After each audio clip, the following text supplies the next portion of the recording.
What's up, YouTube? It's your girl Shanice, and I want to welcome you back to the Woman's Palacé.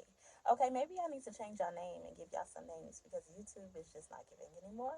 But anyway, I want to welcome all my new subscribers. Welcome, welcome, welcome. I'm super excited and super happy to have you guys here. Become part of the family. Drop down where you're tuning in from. Introduce yourself. Become a part of the family. I want to shout out to all my family that's been rocking with your girl. That's just been sitting 10 toes down with me, even though I haven't been always consistent. I love you guys. Shout out to you guys. You guys are the best. So today I want to give you guys some signs when someone is sent in your life from the enemy. Okay. So I want to give my props to where props is due. I've been watching this new YouTube thing. It's called Mercy TV. It's like an animation, and it's literally like I'm a visual learner, so I love to see things like visually. It actually just helps me and grows my faith when I can see how a thing is taking place behind the scenes physically, visually. Yeah. So anyway, I got some signs from them, and I wanted to come give it to you guys because why? We need to not be ignorant of Satan's devices. Okay. So the sign someone is sent from the enemy. Number one, the person will pull you away from the things of God, right?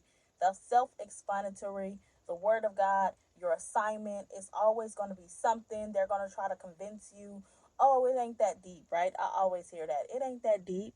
God knows your heart, right? They say little things to make you turn away from it. Not just the word of God, but your purpose, your assignment, the things that God is calling you to.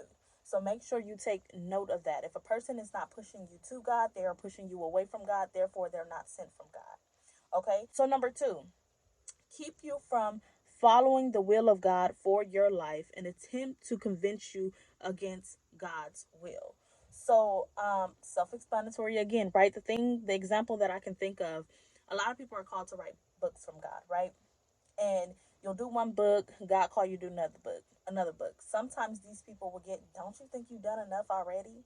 Like they'll begin to say, do you really think God said that? Like they will try to stir you. So not only are they trying to pull you away from it, they're trying to convince you to go away from it, right? They be angry for you doing the things of God, right? So number one was, they'll pull you away. Number two is they're keeping you from God, but they're angry at you. So now in a sense it's their way of manipulating you out of not doing what God called you to do, right?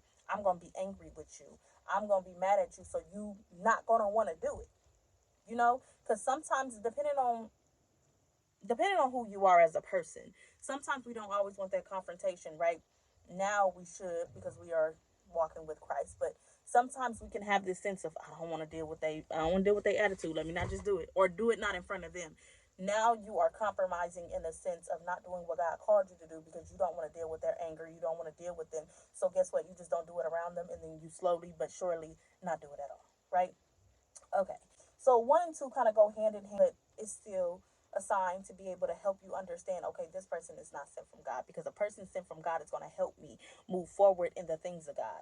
In a sense, people that are sent into your life are destiny helpers. They are there to help you excel and go further in God. So if you're not helping me with my assignment, but rather trying to discourage me or tell me I ain't got to do all that, to tell me I didn't already wrote 50 books, what I look like writing 51, right? So that's another sign. Number three, it causes you to sin against God. Self explanatory, right? Let's go out. Let's go do this. Let's go clubbing. Let's drink. Let's smoke. Let's do this. Let's do that. Sin. Okay? Just period, dot. And we're going to leave that there. Number four, you will lose your peace around the person. Um, that's really self explanatory. I'm trying to think if I want to give y'all. I'm just going to give y'all a little story time, just a little bit, because I don't want this video to be too long. So, back then I used to cut people off just in a heartbeat. I ain't let me cut you off. And I used to think that was a flex until I found out that's a trauma response. So anybody out there just cutting people off like that, go heal, okay? Because God wants us to deal with people accordingly. Put them into categories, right? Your Judases from your Peters, who people you need to keep at a distance, people you can keep up close, people you just association, you put them in categories. So it's this one person that I have in a category, but because of reasons I have to associate with them. But once I take them out that category and maybe be like, okay, maybe I can put them close, I lose my peace. As far as my mind is always wondering, it's like I will sense like it's like an open door where it's just thoughts and thoughts and thoughts. I don't have a soundness of mind anymore, right? It's just always thoughts. I have no peace when I'm talking to this person. And it's not just being around the person physically, it's over the phone too, right? Wherever they are, when they come up, it's like, ooh, I don't have no peace. I don't have a soundness of mind. It's always a thought. It's always this thought. It's always that thought. No, baby, you gotta go. Or you gotta go back. We gotta push you further back because you can't come up this close, okay? So number 5, a person's relationship with you brings destruction into your life. So when this person comes around, things start falling apart, right? Probably lose your job, your finances is going down the drain, your kids acting up, you got an eviction notice, right? It's like things begin to deteriorate. It's like, hold on, where is the devil at? The person that got sent into your life, okay? Because you got to understand. I think about in when was this with Joshua when they took the promised land and they had the accursed thing? Yeah, it's not just a cursed thing. Sometimes it's the accursed person, and the accursed person will cause you to lose it all. Okay, so that's a sign. Number 6 is association with them. So 5 and 6 go in hand, and association with them will steal from you, right? They'll begin to steal your draw from your finances, draw from your health, draw for your mental, draw from your spirit. Now you can't pray no more how you used to. You're not in your word like you used to. Why? Because this person is coming in to steal, kill, and destroy. Because not because of the person. Our war is not against flesh and blood, but because of the spirit behind the person. Okay. So, and then last but not least, it kills the good things in your life. As far as your talents, right? Your gifts, if you have like the gift of discernment, it will begin to get turned down. After a while, when you don't use a thing, it starts to deteriorate in a sense, right? It's not as sharp. It is not as what it used to be when you were working that thing, right?